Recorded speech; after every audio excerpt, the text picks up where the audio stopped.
দর্শক আসসালামু আলাইকুম। আমি আছি আমাদের বিচ্ছিন্নদ্বীপ হাতিয়া সরকিং এলাকায়। দেখতে পাচ্ছেন ঘূর্ণিঝড় শক্তির প্রভাবে আমাদের হাতিয়ার মেঘনা নদী খুবই উত্তাল। আজকে সর্বোচ্চ 1 ঘন্টা আগে জোয়ার প্রবেশ করছে, কিন্তু দেখা গেছে 1 ঘন্টার ভিতরে আমাদের সাগর একবারে বড় হয়ে গেছে।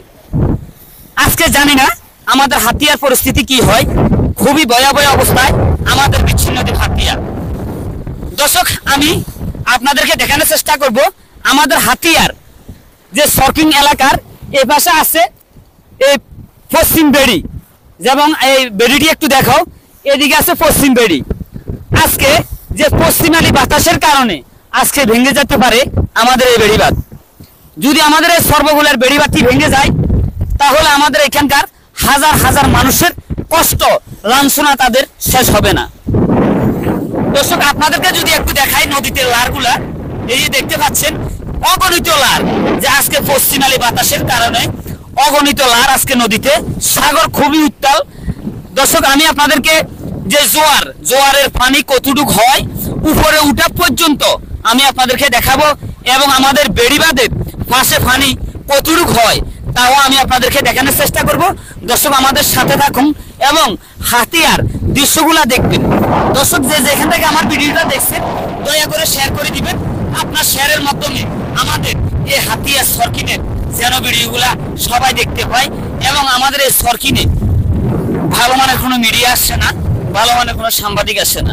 দর্শক আজকে এই জন্য আমাদের ইউটিউবারের মাধ্যমে যেন আমাদের এই ভিডিওটা ভাইরাল হয়, যেমন সকলে দেখতে পায় আমাদের এই ভিডিওগুলা, যেমন আমাদের এলাকার যে রাস্তাঘাটগুলা সবাই দেখতে পায়।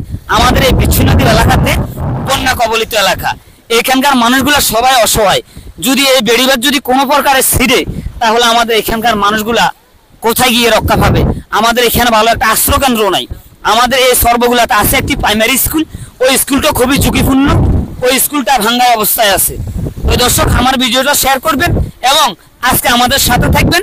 আমার এই হাতিয়ার পুরোটা দৃশ্য আমি আপনাদেরকে দেখানোর চেষ্টা করব, অবশ্যই আমাদের সাথে থাকুন।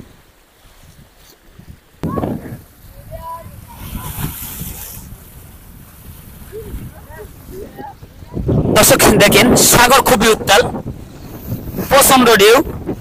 আজকে এই ঢেউর ভিতরে আমার বিশেষ করে আমি মনে করি আজকে আমাদের এই সর্বগুলার বেড়িবাঁধের জন্য খুবই একটি রিস্কের ব্যাপার হয়ে যাবে, যেহেতু আজকে পশ্চিম দিকের বাতাস। আমাদের বেড়িবাঁধ তো কিন্তু একবারে নদীর পাশে। যদি আজকে বাতাস যদি না কমে আমাদের বেড়িটা থাকবে না। আমাদের বেড়িবাঁধের জন্য অতি দ্রুত জিও ব্যাগের প্রয়োজন।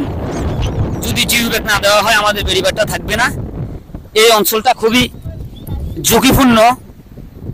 দর্শক আমি যদি এদিকে একটু দেখাই, সাগর খুবই উত্তাল, সাগর খুবই বিক্ষিপ্ত সাগরটা। দর্শক দেখতে থাকুন আমাদের হাতিয়ার দৃশ্য। দর্শক সাথে থাকুন, যে আমি আপনাদেরকে সম্পূর্ণ আমাদের বেড়িবাঁধ দেখানোর চেষ্টা করব, অবশ্যই আমাদের সাথে থাকবেন।